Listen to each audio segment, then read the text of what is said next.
Hello, everyone. I'm Eric D'Souza, and we are continuing our conversations with the nominees for Crime Writers of Canada Award of Excellence. And today joining me is a twin brother team.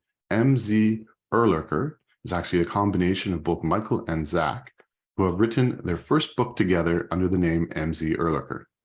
Michael is a former newspaper reporter and financial analyst living in Ottawa, and Zack is a software executive living in the Traverse City, Michigan. I'm going to apologize. You're going to hear this question a lot as you write together. I love my brother. I could never imagine trying to write a book with him. What was it like for the two of you? So it was super interesting, and I think the book came out a lot better as a result. Mike is a tremendous writer, and he started he was reading the first draft and then giving me feedback and then editing, and eventually became a co-author. But it's certainly, it's not always easy to work with family, and I think we both have our quirks, and apparently one of us can get stubborn from now and again. Yeah, no, I'll tell you, Eric, it's kind of like this. Your twin brother is a lot like you, right? And so the ideas you have and the thought processes are very similar, but likewise there's deviations, and then people get stuck on things. I was waiting for Zack to finish your sentence there. Yeah, well, we could do that too if you like. Sometimes that's an easy thing to do. It's hard to do as a brother. You're talking to your think brother, a lot about the same thing. You just don't know what to do. But seriously, if Zack says, "Hey, read this book," there's a 95% chance I'm going to love it. Same with movies, maybe a little bit less with music, but our tastes are very similar. Our interpretations of things are different, and our writing styles are, I would say, substantially different. And I actually have to admit, I'm a little surprised. With you, Michael, with the background of journalism, I would have guessed it was your baby that started this project. But so it was Zack's. On the second book, would you do the process the same, or would you sort of maybe talk? Hell no. We haven't. We've figured out lots of processes that don't work. So, for example, alternating chapters. You write chapters 1, 3, 5, 7. I'll write 2, 4, 6, 8, and we speed it along. That doesn't work. It's not clear what the right process is. But for this book, it was absolutely Zack's baby. He came up with the idea. He sold it to the publisher. And then it was kind of like a Tom Sawyer routine. That's like, I'm having so much fun whitewashing this fence. Why don't you help me out? Because it's so much fun. I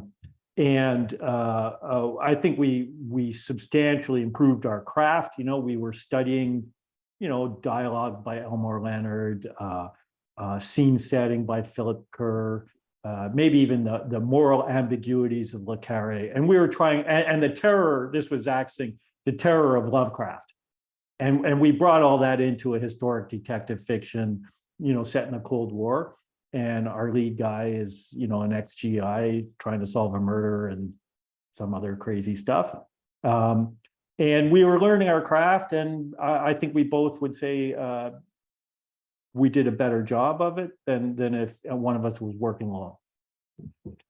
And then we've also written a couple of short stories, and those have been more independent, where Mike has written the short story and I've done some editing, or vice versa. And but still using the same characters and the same overall historic setting. I visited your website, which I very much enjoyed, and I don't tell everybody I like their website, but I like your guys.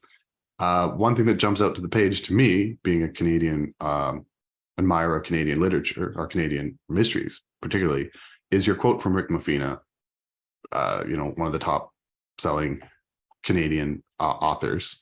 Let me read his quote, and then I'll ask you actually two questions. Mm-hmm. A compelling page turner with a chilling what if scenario drawn from the truth. So let's start with, what is that truth that he's referring to?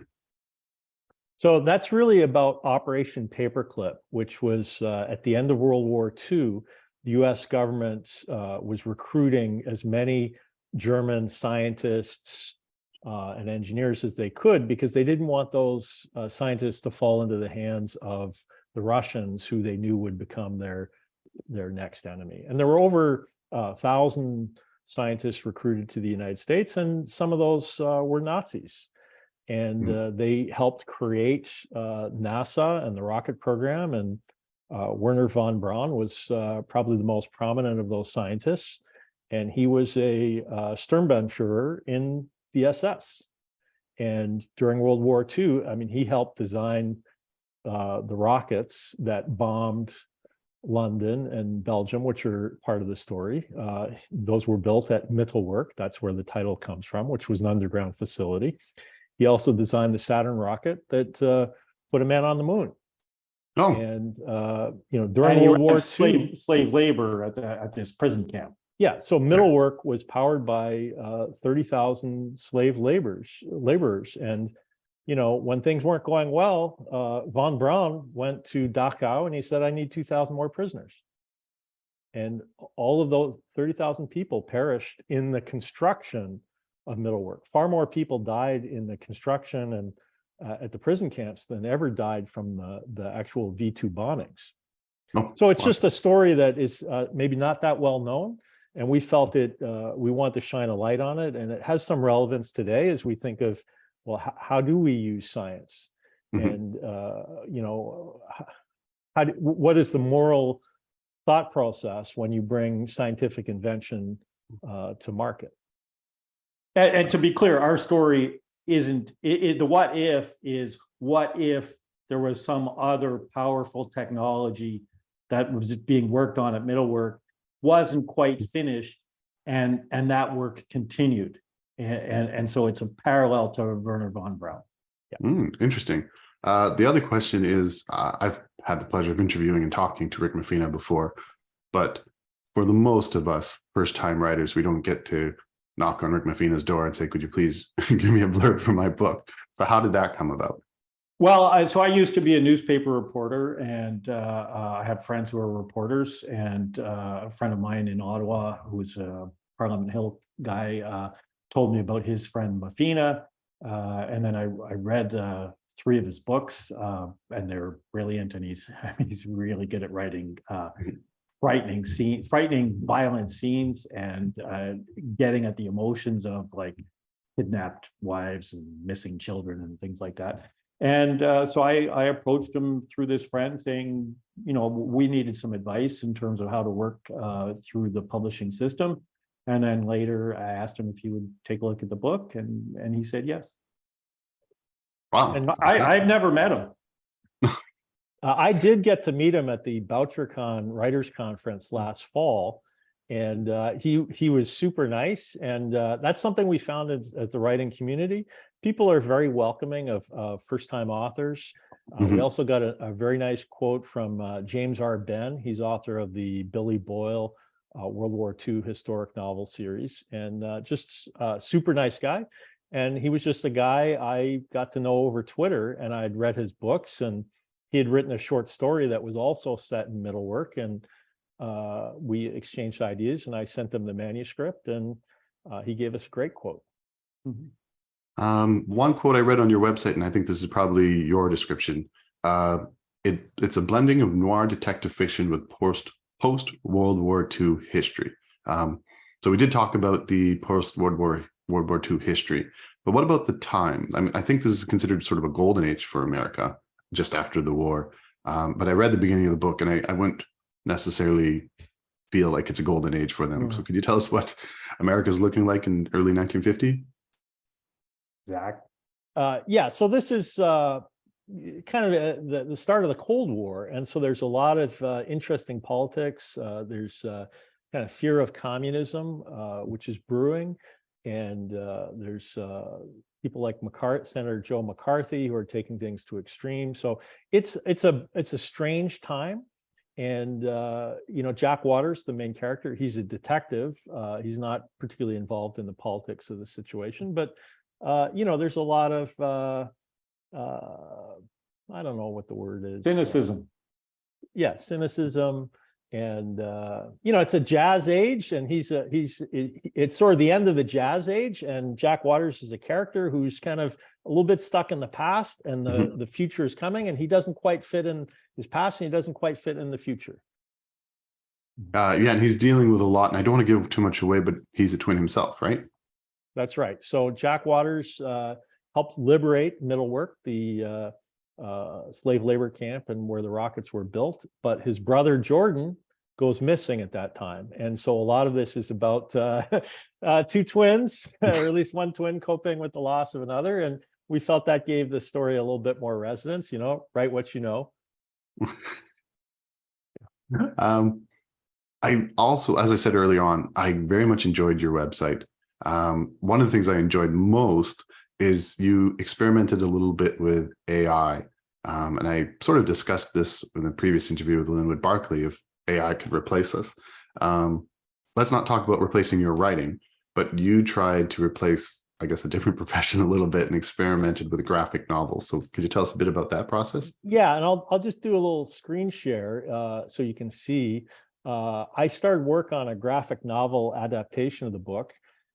You can see the cover there. That cover was generated all with AI. I mean, I wrote the text, of course, but that was supposed to be Panks, the scientist, in front of this Z machine contraption. And it's using an AI program called Midjourney, which generates illustrations. And you can do different styles, but I'll just show a couple different pages.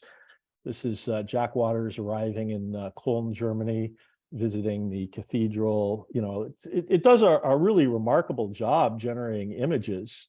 And we've created basically the first chapter or so of the book as a graphic novel adaptation.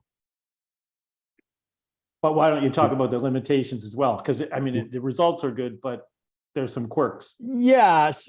So I'll just jump towards the end. You can see some quite funny pages where things go a little awry. If you take a look at sometimes there's no eyes, sometimes there's extra digits on somebody's hands. There's a picture there of different ways of driving a squad car. Sometimes you get three hands on people. It really doesn't interpret things very well. So there's a lot of trial and error that takes place in creating these images. I was wrestling with it this morning, trying to get it to show basically one of the scenes, and it's sort of a fight scene. And it's just kind of like, it's this brilliant illustrator who's phenomenal, but it's like working with a 4-year-old in a foreign language. It's really hard to communicate and get it to do what you want it to do. Excellent. What's next for you guys? Are you working on a follow-up to this book? Well, we've done the I got some good ideas here. And then very different book. Yeah, and then we thought we'd use the daughter of Jack Waters as well. So we did a translation in German and French. We did an audio book, and we've got a couple of short stories, and hopefully there'll be a second book in the series. Excellent. I've quoted your website before, but I don't have it up on me. Could you tell us the website name? Yeah, www.mzurlocker.com. So thank you, the two of you. As I said, check out the book, especially if you like that period time. I've only read the beginning at this point, but I'm going to read the end. I don't know, fun is not the right word, but I don't know, Chinatown kind of feel a little bit. So if you like that era, I think you'll love this book. And thank you both, Michael and Zack, for joining me today. And we have to wait till May 25th to find out the results, but I'm going to wish you both the best of luck. Thank you. Hey, Eric, I enjoyed your books too. Thank you very much. Very different style. Yeah, but it's you bring different points of view, like you use different writing styles in the different books, and it's you have a breadth, and it's I blame it all on David Bowie. Thank you so much, Michael. Good talking with you. All right. Thank you. Bye-bye.